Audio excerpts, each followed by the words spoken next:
And that, yeah. And what do you think? Yeah, good. You miss it when you do stuff you like doing, don't you? Oh, for sure. Yeah. I haven't called too many race meetings over the last couple of years, but it's something I'd like to get back into. It's very difficult because there's so much competition here in Newcastle area. Yeah. But hopefully an opportunity might arise once this COVID starts to settle down and the boundaries start to get a little bit less intrusive on people's personal lives and businesses. Hey, and I wanted to ask you a question. Where do you get your race replays that you put up on Facebook?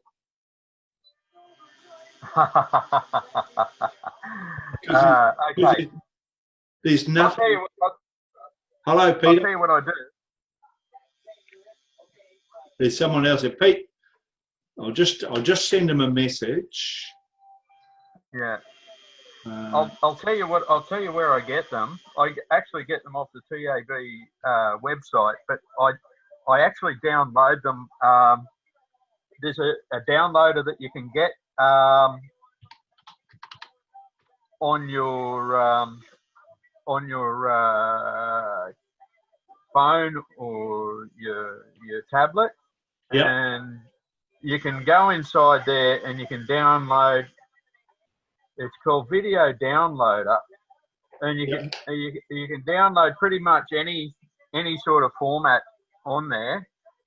When you go into that, what you need to do is you need to obviously log into your account. Then you can bring up the replay, and you can save it, and then you can share it from within that app as well.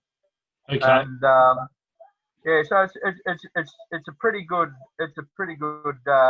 app for doing that. You can do it with pretty much almost any format online. Yep.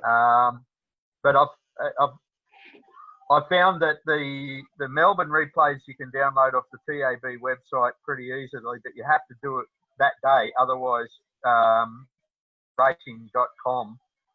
If you want to go back and watch the replays again down the track with racing.com, it won't let you actually download them on that YouTube downloader for Melbourne replays. It's called Video Downloader. Yeah, it's let me see. I'll just have a look at it again. Pete, you can probably hear us. Your bottom. Yeah, how you going? Hello, mate. I was just sorting out my How are you? Sorting out the site, my sound. Yeah, it's just called Video Downloader, and it's got like it's fairly colourful sort of app. It's pink with a arrow pointing down, so it's pretty distinguishable. And when you go to your app store, but when you're downloading from the TAB website, even if you just want the partial replay, it still downloads the whole video. Yeah, but I found it to be pretty good. It's just something that I do every time I back a winner or my systems identify a winner. I like to share it with people, and you know, I've found it to be an effective tool to do that. And if people haven't been able to watch the races, then they can go back and do so themselves. Because a lot of people, they might be working or whatever during the course of the afternoon, and they might have just listened to the race on the radio or whatnot. Yeah. But most people have the phones these days, smartphones, that they can watch the races on anyway. But a lot of people probably still can't. Hello, Gary. Watch the races. Hi, how are you? Good, mate. Now, how many people you got coming today, Tim? There's meant to be about 8, I think. But mate, you know what it's like. I get 8 registered and four turn up. But yeah, it's a thing that you have to grow, and it takes time to get it to grow. Like Peter's. Sure. Pete, you're on mute there. Yeah, that's right. right. I just unmuted. Yeah. Oh, look, I just got to jump on. I've had a look at last week's replay that you had, and I've been following you and having a look and seeing how you're going. Yeah. And it's just. I haven't joined up yet, but I was just having a look. It's not about that, mate. All it is about we just talk racing. Paul is also a tipster and a race caller. Oh, very good. I've been in the industry for years. Gary, if you want to put your picture on, down the bottom there's the audio and the view. You'll see. Yep. Sorry. Oh, there you are. Hello. Yep. So, I want to get it so we get a big community of guys, and everyone needs to. We all want to help each other to make a lot more money.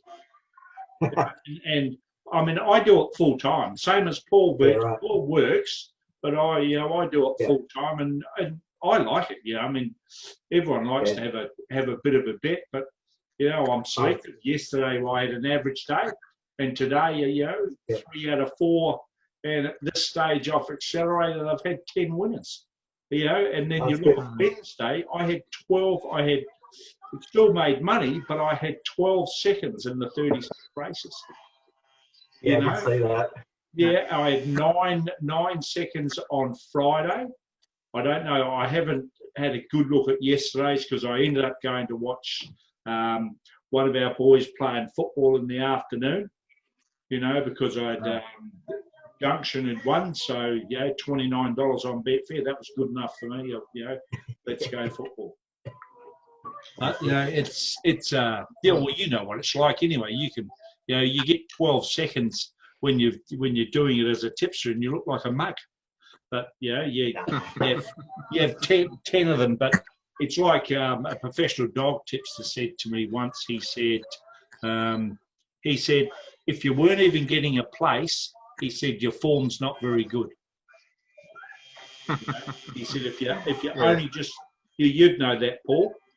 Because I read your article during the week where you said that a couple of days they deserted you, and I had a week like that. If I was using bonus bets, I'd probably do a lot better. Look, that's true. But at the end of the day, I mean, if you're going to be tipping every day, you're going to have good and bad runs. Oh, and you can't pick the winner of every race. No, every race is an isolated. It's just an isolated event, and I have a lot of people. They've been following my tips for quite some time, and they're pretty happy. And by and large, I think the amount of mugs that I've had come on and give me a bit of a pasting has been minimal. I had one there the other week, which I posted. I knew you read that, but they were an absolute nutcase. They, had $90,000 and their first day was a losing day, and they really gave it to me. And I said, well, why are you spending $90,000 of your superannuation? Why not just start small, learn your craft, and build your way up? Just start off in smaller bets in a methodical manner, and start off with a bank of $1,000 or something like that, and bet 1 or 2%, and away you go. And they said, no. I want to go this amount right from the word go. And I said, well, it's very fraught with danger doing that, because you're probably a little bit untrained, and you haven't got the, you haven't built up that discipline yet. Yep. And that's one thing that it all comes down to. And I eventually turned around and blocked them, because I had a few people from other tipping pages contact me and said, look, just block them. We've blocked that person already. They're just a nutter, serial pest, they called them. Yeah, I mean, you got to take the good with the bad, though, don't you? I mean, look, this here, if you want to put your neck on the line, you got to be willing to have someone cut it.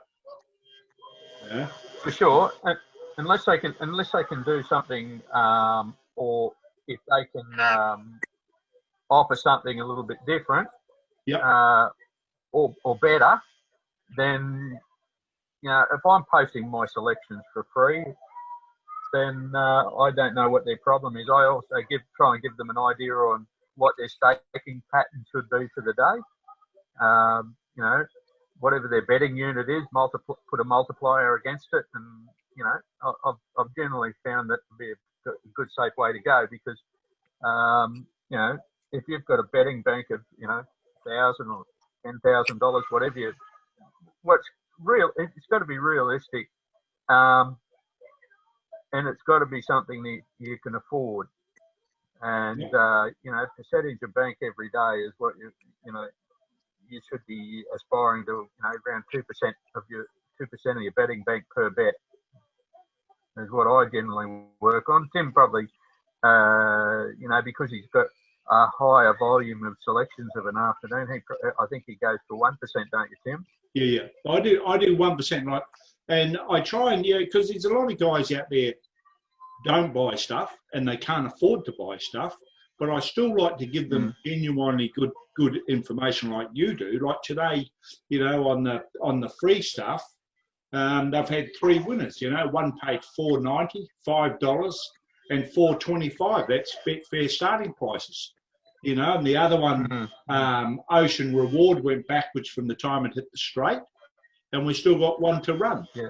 You know, but you've also got to look at, like yesterday, I had my 2 outsiders ran second, and 1 horse won. They paid $1.70, which to me it's not odds I'll back, but the price of the horse, you know, compared to the class of the race, it was streets in front of the rest of the field. You know, 70% on your money's still better than nothing at all, you know, return wise.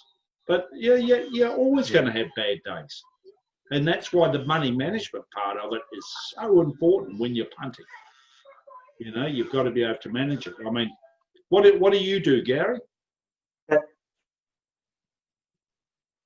Yeah, I do my own form. I've got a database which I subscribe to on Speed, which is the ratings to win data, as well as having ratings in my as well. So yeah, applies more in the New South Wales, Provincial, and also South East Queensland. Yeah. See, I'm a very much Queensland Victorian punter. For some reason, Sydney, you know, I get some good outsiders in Sydney, but Sydney hates me for some reason. And I think it's the way the market's dominated by a small amount of trainers. That's the difficulty I have with it. Yeah, I think that's a pretty fair comment. In Sydney, when I do Sydney racing or New South Wales, I find them firming in the market will influence me to have a little bit more than if they ease. Whereas in South, where I do a little bit in WA as well, or South East Queensland, markets don't mean anything. So if I've got the right price, I'll take the drift. But I can tell you, New South Wales, if there's no money and they get Betfair riders, as we say, they seem like, they know they've lost the league. Yep. I'll just let someone let Johnny in. Guys, because what I find is I quite like the closed markets. What I call a closed market is like Tasmania, Western Australia. I have quite good luck in the New Zealand market in their open races, you know, because, and I only really use Betfair. And the reason I use Betfair, I find I get better odds with it, and, you know, you get sick of getting banned. As soon as you start winning money, they don't want to know you. And you would think some of them would go, you know what, we need to keep some of these guys on so we know where the money is going to go. Especially if you're like Paul, you're an early punter, aren't you? You like to, like a couple of guys I know, like to get on a Friday night early and that. And especially if you're what I call a green booker or a scalper, you know, you can get it high, lay it low. So it costs you nothing to have a bet, but you still make a profit. Yeah, I like to bet early as soon as the scratchings are made on a Saturday morning or on race day morning.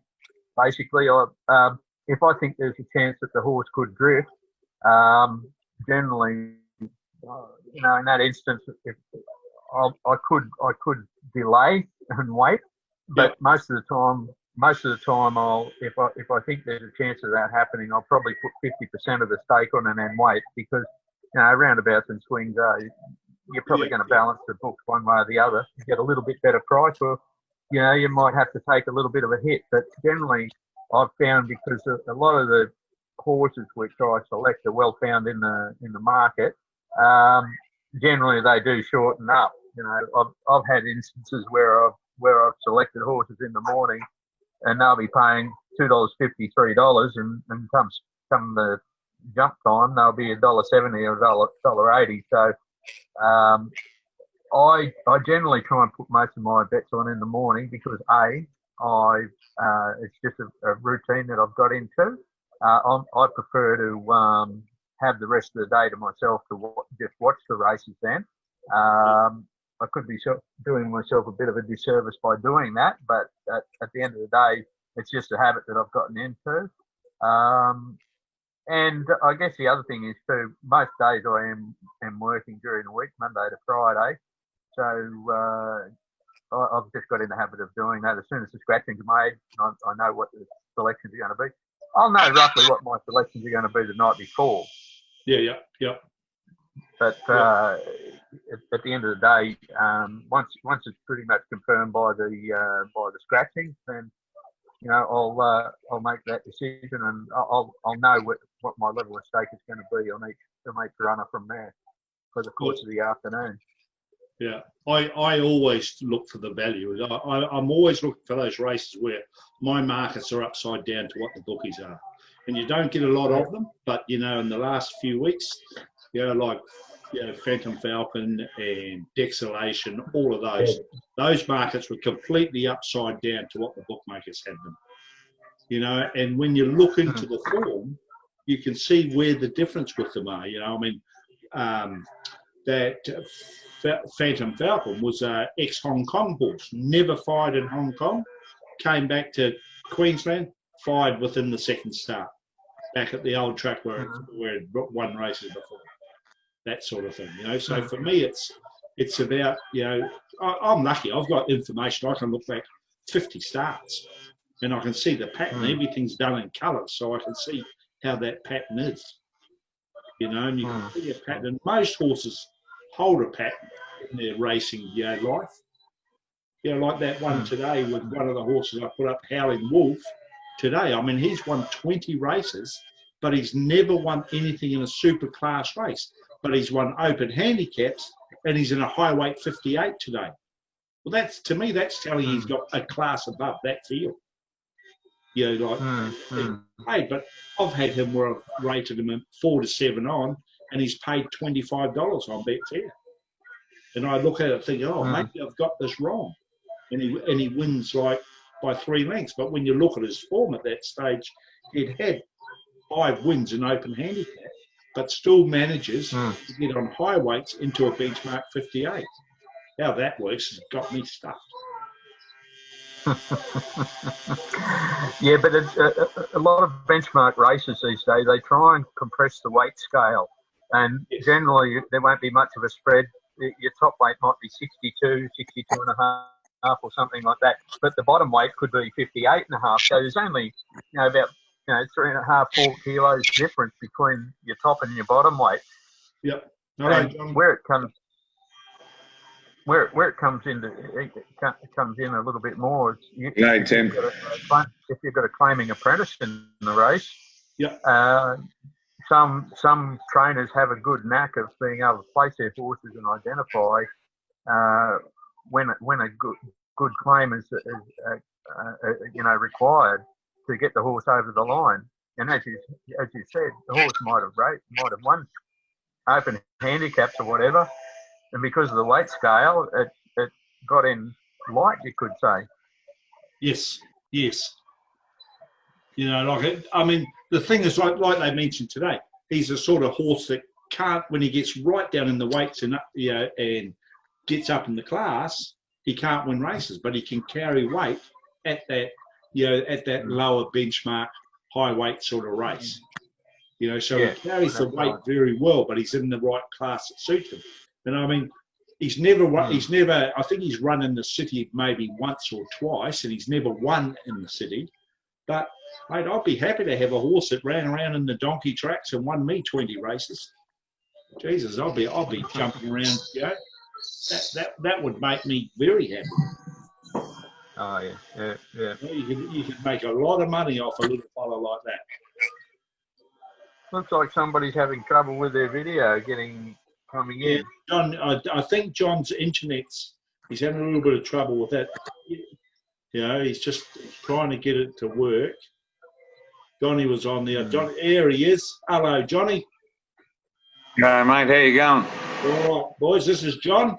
We've got Gary in the top there. Got Peter over on the side. What do Pete? What do you do? Like with punting, it's a bit of a mud punter, but look, I've always been interested in horses, so I've got one going around at the moment. This cat doesn't win very much. Running tomorrow. Yeah. But look, I really look to learn staking. That's my key problem. I just want to bet on every race, and it's just no good. So yeah, I'm trying to learn how to get the staking right. Don't have time to do lots of form. I just love watching it. So that's yeah. I mean, the hardest thing with you guys, because a lot of you have to work. Yeah, I mean, I have a lot of time to put into it, but I still think you've got to learn to discipline yourself. You've got to be able to see. I can have a bet in the first race and have a bet in the last race. Yes. What about the races in between? Nothing in between. Yeah, I struggle to do that. Yeah. But I just enjoy it. So I'm keen to learn. I just like it. I trade for a living, so I think this is like another form of trading. You trade for a living, did you say? Oh, look, as in energy trading, so not as in stock trading, but energy trading. Because I do, me and my partner Michelle do currency trading as well. Right. You know. No, I'm talking just my job. That's my job. That's all. Oh, yep. What about you, Gaz? What do you do? I actually started my business 2 weeks before COVID started, so I was very lucky. Got paid out after 30 years, and decided to do a bit of betting as well. But so I've got plenty of time, and that's why I've been getting stuck into my databases and the rest. And yeah. Well, I've always been someone that's used ratings. Paul uses systems. I use ratings, and I've always used the same ratings for 30 years. Right. I don't think. Yeah. And I believe in ratings because I'm very much. I like to back 3 or 4 in a race. My main one, and then three good savers, and I'll always do it because I believe one gets in trouble. And today was a prime example in Tasmania. My best bet of the day on the accelerator got itself in big trouble, but my outsider won the race at 38. So better than what I would have got return on the favourite. And I thought the favourite. So that's why I believe in doing the ratings. But it's also you've got, like Gary says, you've got to have a good database and a good way of working it. And if you can't afford to have the time, you've got to be able to have good information, reliable information. It's like with me. I'm happy for the guys to get the free stuff. If I wasn't putting up winners at some stage, like yesterday, they got, like I said, 2 seconds, $1.70 favourite, and today they've had 3 out of 4 so far. So for me, that satisfies me because it's what's that, $14. So if they outlaid $50, I've made $70 at this stage. Might not know what the last one's going to do, but that's the way I look at it. And one thing is, my money movers work best on certain days, especially on a Saturday. And the money movers, you've got to look at what the tips are and then what the money movers are doing, because when you look at where the real money's been placed, you can still, like you'd agree with this, Gary, you can look at the money movers, but you can look at your ratings and you'll go, they can't win that race. Wow, there was a couple, in the last few weeks, there's been a few where you look at their pattern of racing and it's like, you've never won 2 races in a row and they've backed you off the map. And then you go and look and everyone's written articles everywhere about them, so every man and his dogs follow them. I don't read any racing info. I work it out for myself. I'll look at what the money's doing and then I'll work it out for myself. And I believe that's... I sometimes find those... What's it? You mate? The money I found, those ones where you look where you've got a crazy owner and he's tipped it to all his mates, especially in the country ones. It's got no form. I'm happy to bet against those. But if I've got it, and also database I follow a lot of what the real price to start the Betfair exchange and how the markets were fluctuating with that. And you can see the ones where there's a consistent front. So when the money's on, Yep. you sort of grow a leg, and when the money's not on. And you can see that with Betfair Live. You can see the ones that have got the interest. You know, you look in there, because with Betfair Live, you can actually see how much is on each horse. You know, so you can see what the total amount is in that last 5 minutes. And that normally will point you these top 5 horses in this race. And then you might, sometimes I'll see something at, say, 50 to 1. It'll go from 50s to 25s to 30s, back out to 50s, back to 25s, back to 33s, back to 50s, back to 20s, because it's the way the market fluctuates. And then you'll see the main horse or the main 4 will have, say, it's got 150,000. They've got 30,000 on each, and this thing's got 8 or 9, and it's still 40s or 50s to 1. That's enough to say that's worth a little bit of interest for me. Because it's showing you that there's activity on the horse. And when you look at the money, I look at how much is, that is available to snap up on it, because you need to see that, in the market. I use a trading software called Fairbot for Betfair. You heard of that? Fairbot? Yeah, it's a bit like BetAngel. It's an opposition one to that. So it gives you all the trading with the ladders and all that, so you can see what people have put on in the individual bets as well. So the volume. Yeah. I've got trading software. I do that as well. Yeah, because sometimes some big bets on long shots where 1 or 2 informed people have had good bets, then it starts easing again. That's a lot better than $20, $50 bets. Somebody's put one $800 bet on a horse, and you think, why? Yeah. Because money. I find that because of the way I use the ratings as well, you can look at, like, I can look at my ratings and go, well, I've got that at 6 to 1, and they're offering me 120s. I'll back it. Like, I'll give you an example. I never had a bet in the race, but that horse a few weeks ago that paid $493 in Sydney, my ratings were 5 to 1 the field, and I had the horse rated at 650. And I didn't see the race. I just heard it and went and had a look afterwards. I went, Jesus, that got away. Even if you only had a lazy $5 on it, that's $2,500 you get for $5. And that's how they're the ones that keep you in the game. When you get them, I would have had probably 10 or 15 over 100 to 1s this year, and not big money, but just over 100 to 1s. But still, they're the ones that keep you alive. They don't let you die. And that's what I find with ratings as well. If I do a race where I've got 7 or 8, 10 chances, and it's a 12, 14 horse race, I call it hard for me, hard for them. That's where I find I'm having to turn down a bit, because long shots can win. And as you know, in a lot of races, you've got it confined to 3 or 4 chances. The bookies or markets have got it the same. There's not a lot of value, so I leave those ones go. Yes. Yep. And it's like the last winner in Perth. At Caulfield yesterday. There was no value in backing it, but it was value in taking it as a banker in the one of the bankers in the quaddy or the first 4, things like that. Or take it as your banker in the Quinella. That's where the advantage of using those sort of horses. And then I look for those other ones that are upside down, where I'll have them at 6 or 7 to 1, and they're off me 30s or 40s. That's for me. That's why I like what I do, the way I do it. I'm watching what we're doing, guys, so I'm sort of watching what's going on as well at the same time. Up and down like a yo-yo at the moment.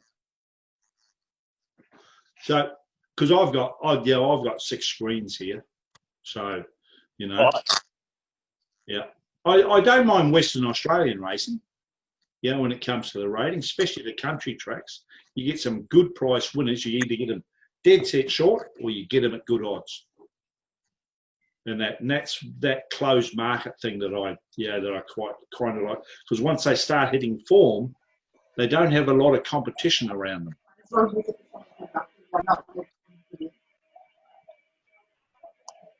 Have you done any good in North Queensland? Because I found that to be extremely hard. North Queensland. I tell you where I do the best is Rockhampton. I don't do any good at the High, but Rockhampton, you know, I've done all right there. But the rest of them, Bundaberg, Cairns, no, not really at Cairns. Bundaberg, I've had a couple of reasonable winners, but Rockhampton is where I've had my best luck. I'll give you a little bit of an insight because I was in Mount Isa for about 12 years and I was doing the race calling up there. Rockhampton is probably a little bit further to travel than some of for some of the inland trainers. So in the likes of Townsville and Cairns and that sort of region, they might hitch up a float and travel, say, from Mount Isa as far as Mount Isa away to go to, if they've nominated a horse in a race at Townsville or Cairns, it's pretty easy for them to get there. Whereas Rockhampton, they just have to travel that little bit further, an extra 4 hours. It doesn't sound like much when they're already travelling for 9 hours, 9 or 10 hours as it is anyway. But that seems to be the limit. I've found that most of the Mount Isa trainers, or out at Charters Towers, that seems to be about the distance range that they'll want to travel. Whereas there's a few trainers around that Rockhampton region, they probably don't travel north too far, if you know what I mean. Yep.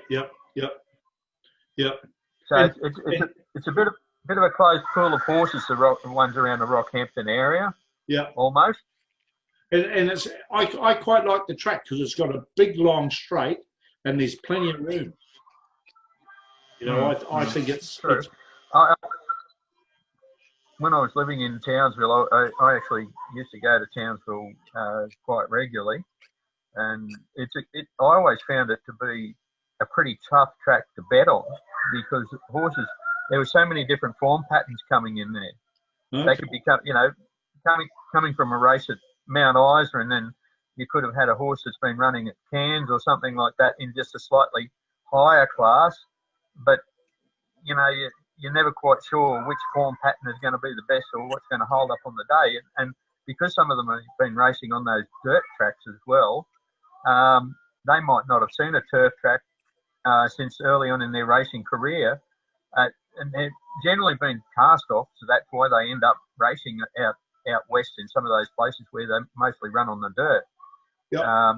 But really, all said and done, any number of different form patterns that you'll get out there that they could be coming from anywhere. Gotcha. Yeah, I didn't think of a lot of that, but because I rely so much on my ratings, I won't even have a bet in a race if I haven't rated it. Just doesn't, for me, it doesn't give me an interest at all. I have to see a pattern on the numbers before I even sit down and have a bet in the race. Because I want to at least know whether if my form's the same as the bookmakers, I wouldn't even look at the race. I'd just pass it up, put a line straight through it. But if I have half the race or my top 6 or 7 selections are completely the opposite to theirs, I'll definitely look at the race. That's just a must for me. Or if I have a race where I have 6-1 the field and I've got 5 or 6 horses that are within 1 or 2 points, but quite a bit of difference in the bookies prices or the Betfair prices, I'll definitely consider the race every time. And I am a bit fussy with benchmark 58s and things like that. And when you're tipping, like today, I have to tip for the accelerator. I look at some of the races, and I have a day like Friday, which was average. I think I had 8 seconds on Friday, and then I turn around and have another average day today. Have a good day today, and yesterday was just a pattern of up and down. It was a break-even day. But and you can tell by my result, because I put up my tipping sheets and my results, so you can actually see that there's no difference between what I've put up to the prices, so you can actually see what's happening. What's that? Oh, yeah. That doesn't help me. Right. But other than that, it's I mean, I love the punt. I love the racing, and that's the thing. You'd agree with that, wouldn't you, Gary? I know Johnny here does. I've been doing it since Don Scott days, since I was young. So that changed my life. Advocate all the way. Yeah. I love Don Scott's information. I just changed a lot from those days. Yes, there's speed rate, there's speed and all that these days, but at the end of the day, class and doing your own markets are so important. I have to know a price or I can't bet. I have to price the race and I have to know what I think the right price is or I couldn't bet as well. Yes, very much so. Hello, kids. All right, I'll just let Paul back in. Yeah, and I'm the same, Gary. I have to have a price before I'd even look at it. Otherwise, you're just digging yourself a hole. Absolutely. It just Yep. I was going to say, I do find that at the moment I'm staying off the last couple of weeks. New South Wales and country and provincial has been terrible because of the amount of rain. Yep. And the bias is so. As soon as I see them winning early lanes 6, 7, 8 plus, I give it away because it doesn't favour the form if you've done it because you just got no idea. It's who's in the right lane. That's it. Yep. It's. I mean, my. All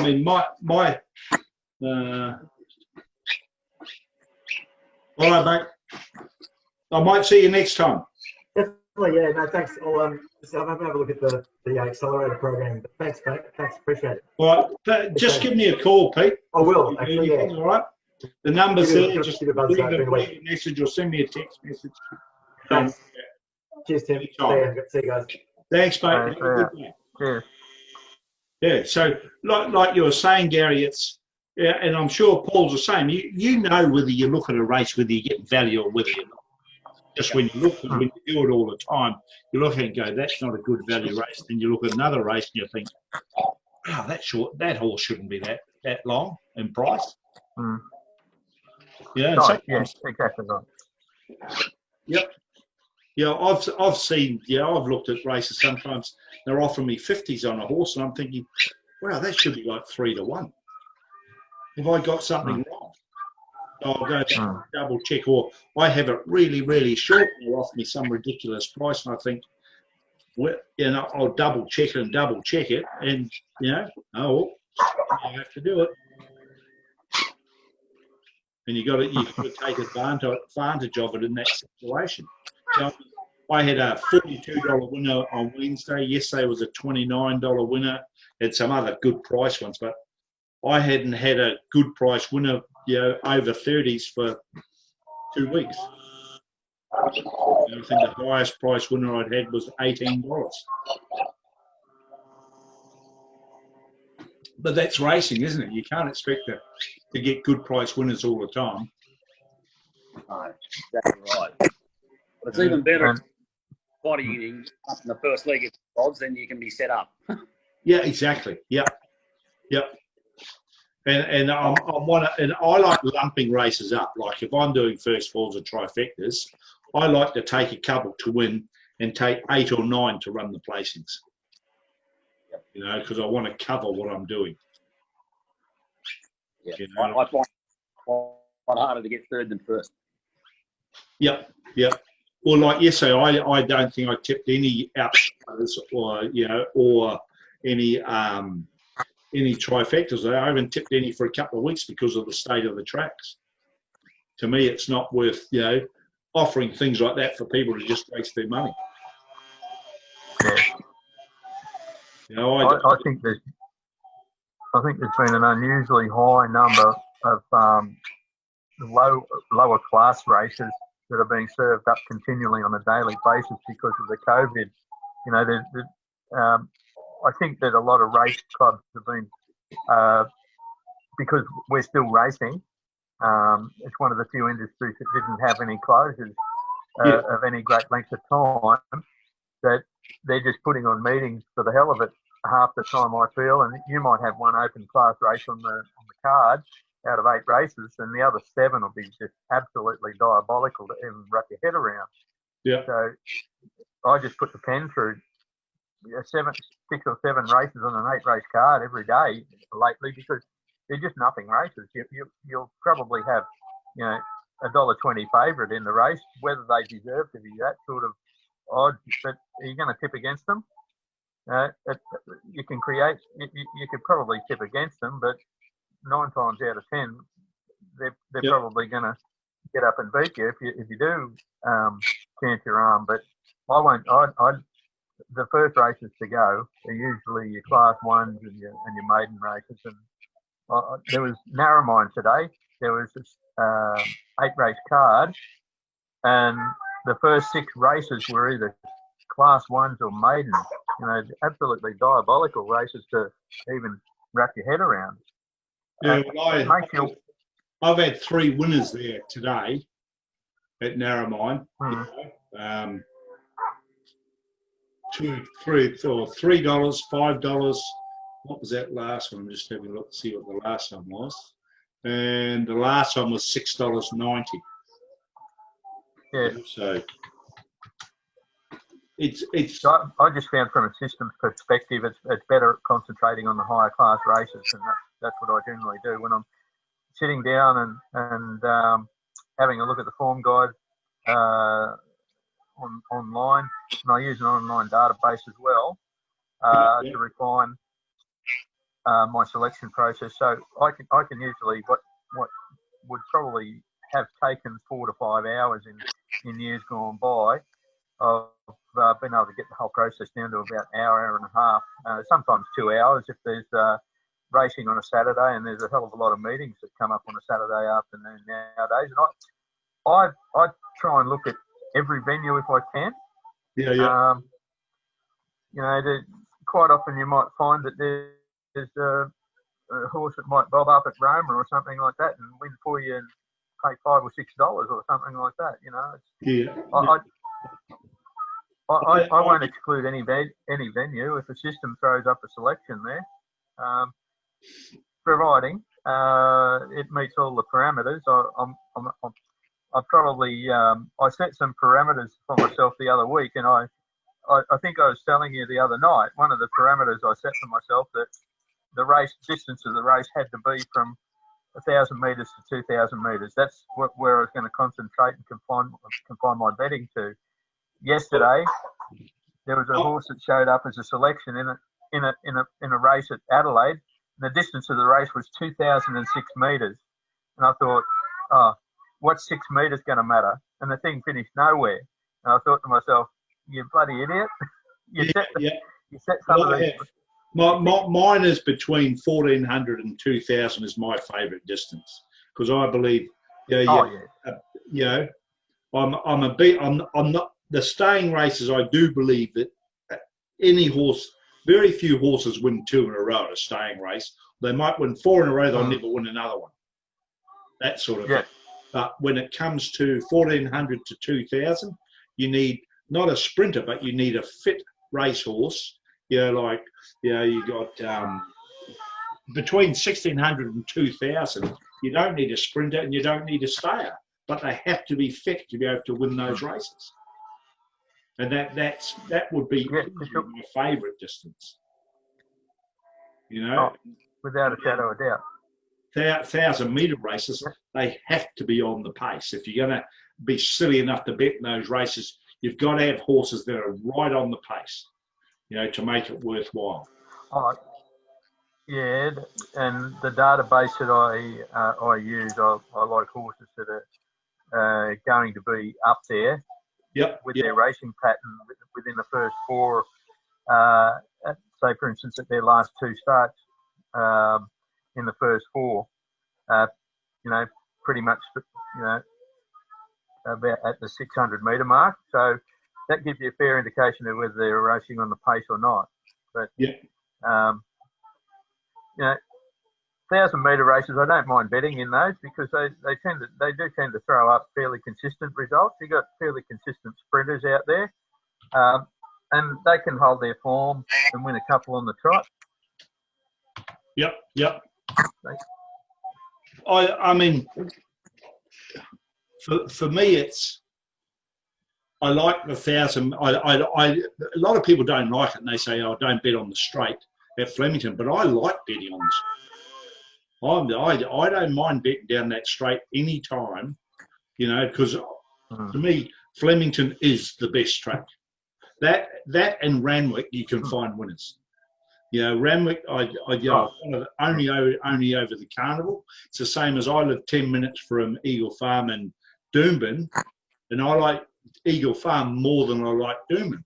Like Doomben, I like 1,350-metre races when a good on-pace horse that can kick on the home turn 2 or 3 lengths and has drawn 1, 2 or 3.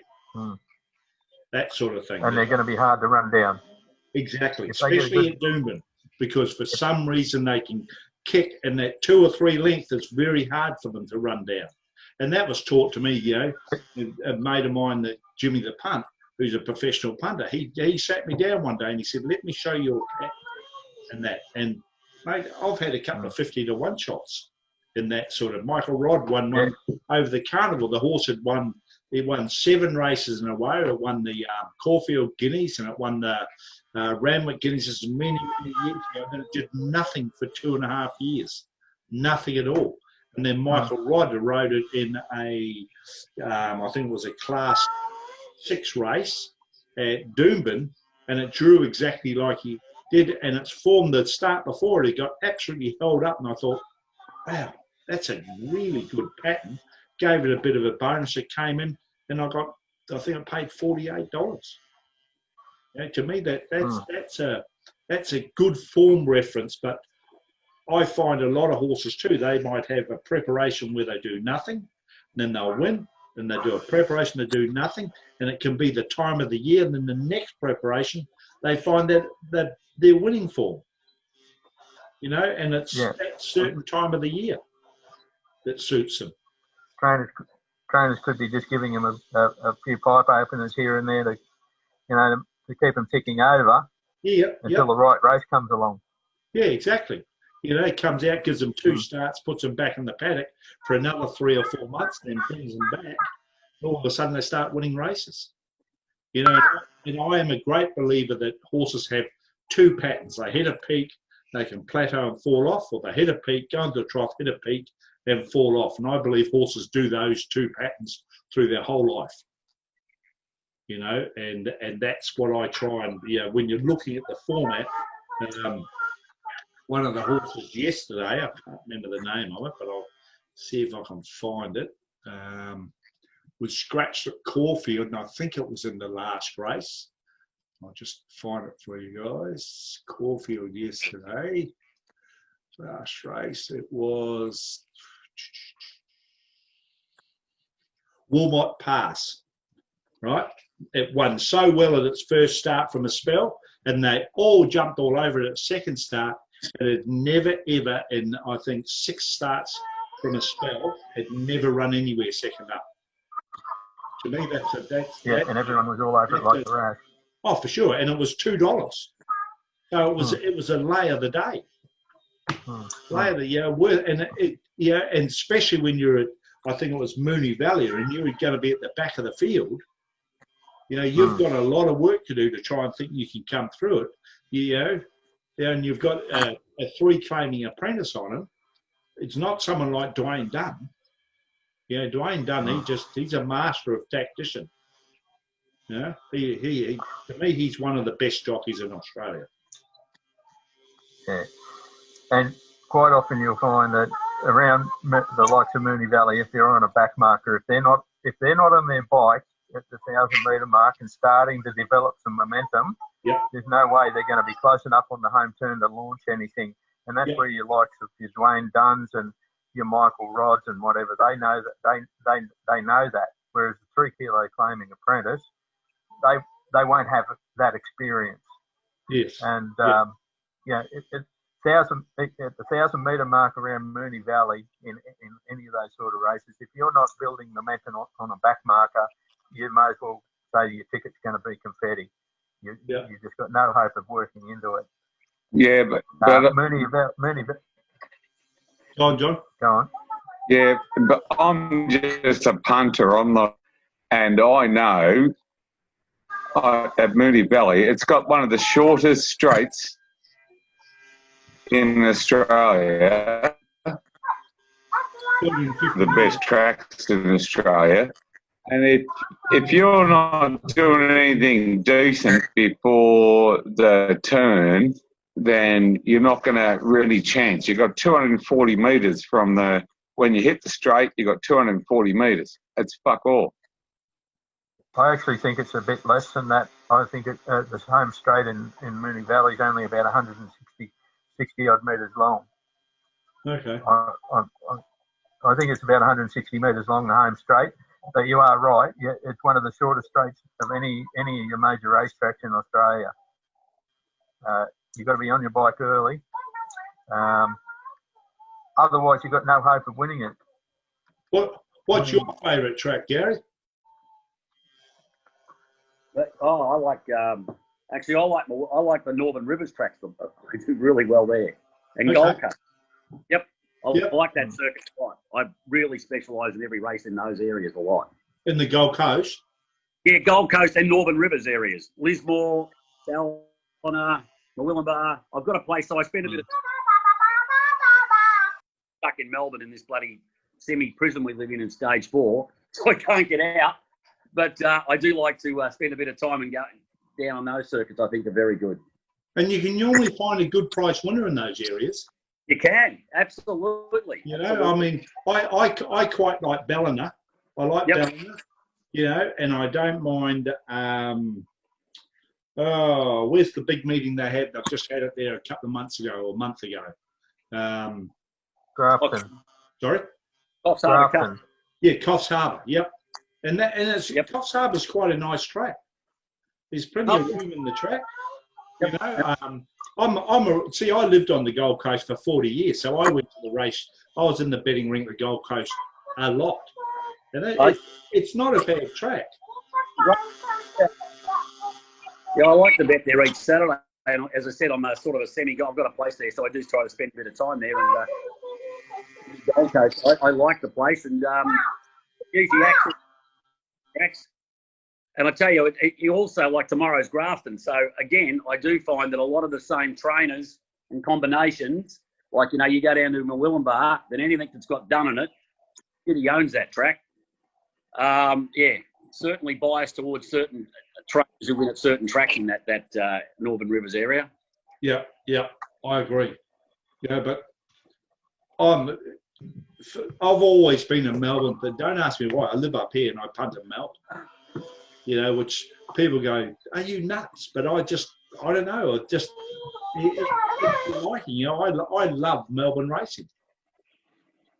You know, Melbourne is too bloody wet down here. Yeah, but I don't, that doesn't faze me. The wet doesn't really faze me, you know, because, you know, there are certain horses that are just wet trackers, and there's other horses that, you know, you've got to get them right on the day. And I think fit racehorses win races. That's how I look at it. You know, and by using ratings, you know when your horse is fit. And you're not going to find the rock hard surfaces down in Melbourne like you used to probably 40 years ago, 35, 40 years ago, because they'd like to prepare their tracks as if give all the horses a good footing. And that you won't find those tracks anywhere, Gary. You won't find those tracks anywhere, Paul. No. Hello, young man. Yeah. No, they generally like to put enough water on them so that they're in the dead to good range. Yeah. Yeah, exactly right. You've got to be fair on the animal too. You know, if you're going to jar them, you know, exactly right. You've got to carry. And tell you what, if my legs are that skinny, you know, and I've got a big, you know, and that you want to make sure that you got a bit of jar out on the track to make it fair on the horse. Yeah, I will agree with what you said before. I think if I am doing ratings in Melbourne, I do like Flemington. Flemington, I think, is a great because it favours every horse. You got good horses. It does. Yeah, every horse has got a chance. You know, yes. You know, there's always room for them to move. You know, and I've been to Flemington a few times, and I'll tell you, it's a massive track. People people that have never been there have got no idea how big the place is. When you look at the straight six, you cannot see the horse. It's just a dot in the distance. No. I'm a VRC member. I do go a few times a year there, and Flemington, the facilities there are first class in the world. I mean, they're just fantastic. Yeah, exactly. Yeah, I've been to a few Melbourne Cups, but because of the coverage we get now, I don't get excited about going to the track at all. I'm the same. Because I like to trade, and I've got 2 49-inch screens, which I can split into having 3 on each one and whatever else. So I've got multiple bookies, everything going at once. And my database, I'm inconvenienced if I go to a track. I'm lost. Totally. Yeah. I agree. If you're trying to read it off paper, for me, it's too hard. Yeah, I agree. Oh, but it's good to have a odd day out. As I said, if I go to Northern Rivers, I've done my form. I'll have a day out. It's nice to go for a day and watch them around the mounting yards and all that sort of stuff. But seriously, if I want to bet seriously, I do like it at home a lot. Yeah. So, yeah. It's always good to go out day at the races. It's always good to have a day at the races. Yeah. Well, where are you living, Paul? I'm in Newcastle. Okay. And you're living down where are you at the moment? Look, everything's probably reasonably back to normal. We're not in lockdown like Sydney, which is 2 hours down the road. Yeah. But probably going to be pretty close to it. I mean, you can't go to too many places.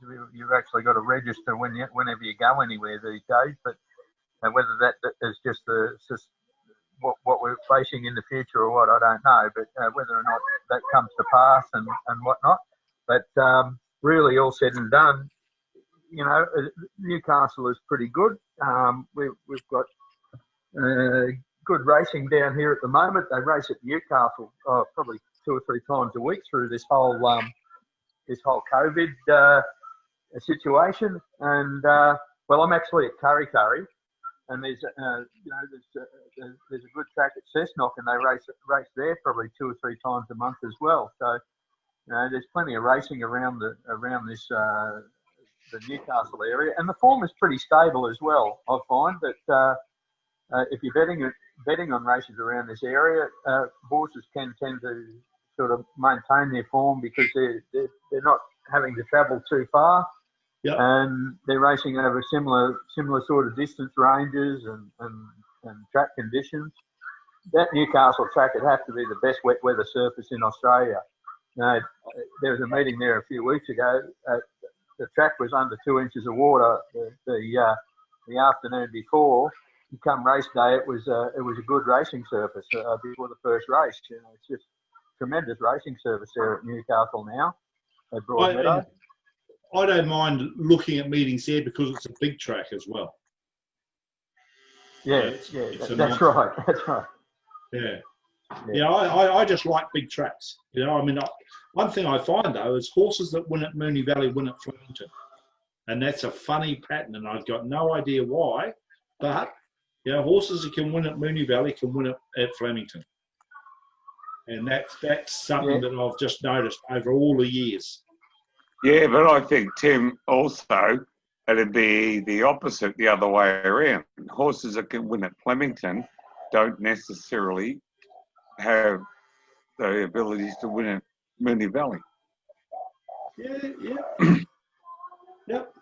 And Paul, you were a lot closer than me, mate. It's 173 metres the straight at Moonee Valley. Yeah, I knew it was only about 160 something metres because they when they upgraded the track there, maybe 20 years ago, they actually lengthened the home straight. I think it was. They lengthened it. Crikeys. Yeah. They lengthened the home straight, but there were some constraints. Obviously, the track itself, but they couldn't lengthen it a hell of a lot. Oh, mate, the whole place. The whole place is landlocked I come from Melbourne, Yeah. and I come from just down the road from Moonee Valley. The whole place is landlocked. They can't do much with it.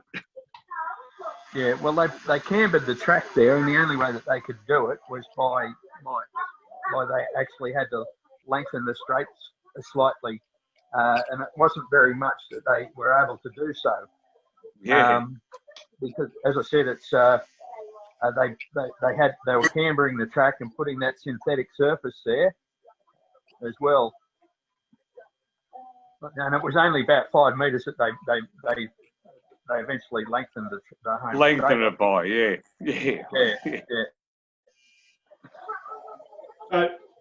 Let's. I'm gonna have to go. I've got my 3 kids here. They're starting to get a little bit restless, Tim. All right, mate. No, that's fine, mate. We've come to an hour anyway, so we might call it quits and that. And then I'm doing another one Tuesday night, 8 o'clock. You're still doing I'll do it again Tuesday night, mate. Sorry? Yeah. You're still doing Tuesday night. Yeah, I'll still do Tuesday, and I'll do Sunday again next week, and I'll just keep putting it out there. You know, we're getting different guys each week, so I'll just keep pushing it and try and get a bigger crowd of guys. I just want guys to come on and just talk racing, you know, just little bits and pieces that we can give out. What I'll do is I'll do a big bunch of questions for Tuesday night, and then I'll put the questions up and everyone can have a say. Yeah, sounds good. I just wondered, when I tried to get in originally, Tim, what happened I found is I put that number in that I got off your Facebook and it wouldn't register, so I had to go back to the link that come in through my phone. Okay, what I'll do is I'll make sure I put both up, the link and the numbers. All right? Yeah, that and the password, and it just kept saying host is in another meeting, so I had to get out and then come back in again. Yeah. Because what it does sometimes, it thinks you're trying to be the host. Yeah. Okay. It says it's invalid. So what I'll do is I'll put the link up as well. All right? And I'll do it that way. All right. All right, Gary. So what nice time's Tuesday? Yep. Yeah. Thanks, boys. Now, listen, I have taped this, so I'm going to post it so people can have a bit of a look, just to try and build the community. Excellent job. Thank you. No worries, mate. Gary. No worries. Gary, if you want to just grab the number and send a message and that, and we have a chat sometime. You know, we can. If you're a mad racer as well, you and I probably got a bit we can talk about. I rate every day. Believe me, that's what I do. So yeah. Okay, well there, so do I. So I'd like to have a chat about that. And Paul, I'll talk to you during the week. Okay, we'll do. Yeah, Thank you. Sure. All right, pleasure, mate. Thanks. No worries. See you, Paul. See you during the week. Have a good one. All right, mate. Yeah, see ya. Now. Bye-bye. Bye.